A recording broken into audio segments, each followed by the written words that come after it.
Welcome back, guys and guys. Today we're going to be reinforcing the subframe on my E46. So that's just going to include disassembling everything, getting the subframe out of the car and all the rust removed off of it.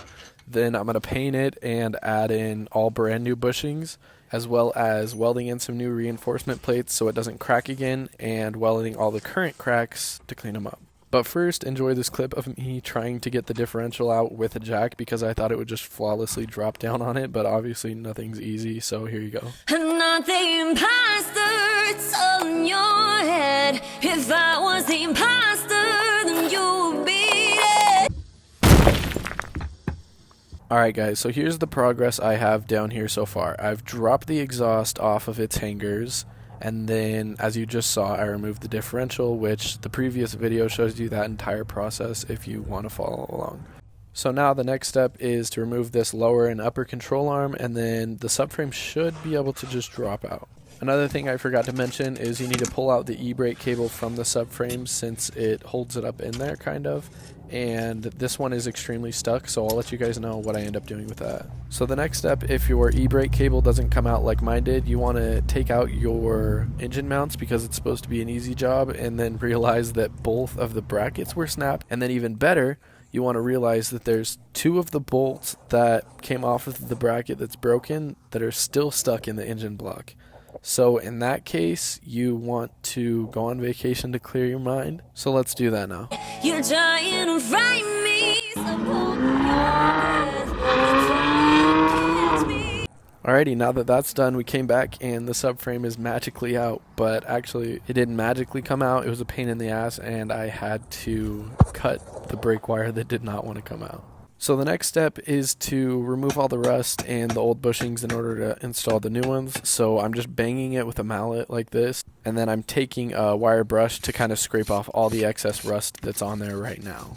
And for the bushings, I went and got this 4-pound hammer from Lowe's, and I'm heating them with a torch and then banging them out, which on everyone else's videos I watched looked super easy, but it is not as easy as it looks. I'm having to set the torch there like this for about, I'd say 10 minutes, honestly, 5 to 10, and then they're finally heating up enough to slide out pretty easy with the hammer. And then side note for this metal rear differential bushing, it did not want to come out at all, so I had to heat up the middle, hit that out with the hammer, and then I cut it with a Sawzall, and now I'm kind of hammering it out with this screwdriver.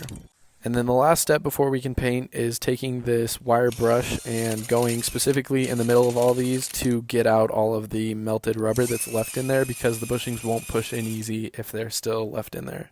So I went ahead and picked up some rust reformer and sprayed 2 coats on here first because I feel like that'll help obviously reform the rust that's all on there. And then I picked up this undercoating as the paint that I'm going to be using on it because it's a nice thick paint type stuff. It's kind of like bed liner, but it'll help the rust not come back through. So I've got 2 layers of both of those on, and now I just need to wait for it to dry and I can press the bushings back in. After this, we had to go on another vacation, but instead of a regular one, more like a driving 30 hours in 3 days vacation. Pretty view though.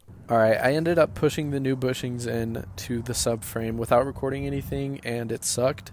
But I will link the tool that I used to do it in the description. And now I'm going to go over all the cracks we have down here. So the first one, as you can see, it's got some good cracks, a huge one going up right here, but we will get all of those welded. And then this is the really bad one, which you could hear if you got in the car at all, you could hear it clunk.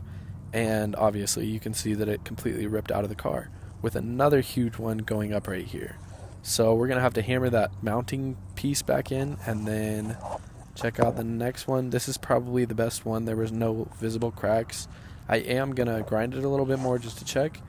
And then this last one over here just had one pretty good one. So we'll get all those welded on, and then we will weld the reinforcement plates on top and see how it looks. Alright, I finally got someone to come help me weld all of that together since I'm not a welder. So we're getting the plates put on now, and then I will spray some undercoat on them and show you guys how it looks.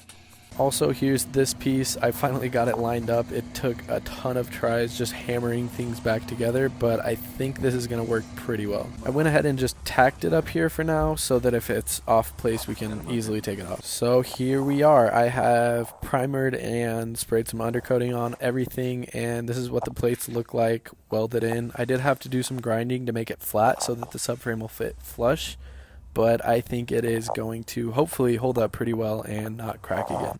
Now for the reassembly, I have got the subframe back in and the lower and upper controller arms back in. Those were kind of hard, but I just put a jack underneath the rotor and it helped fit them into position better. Then with the subframe, it is just obviously the same as I've showed to disassemble it on the last video. So I got that all put back together.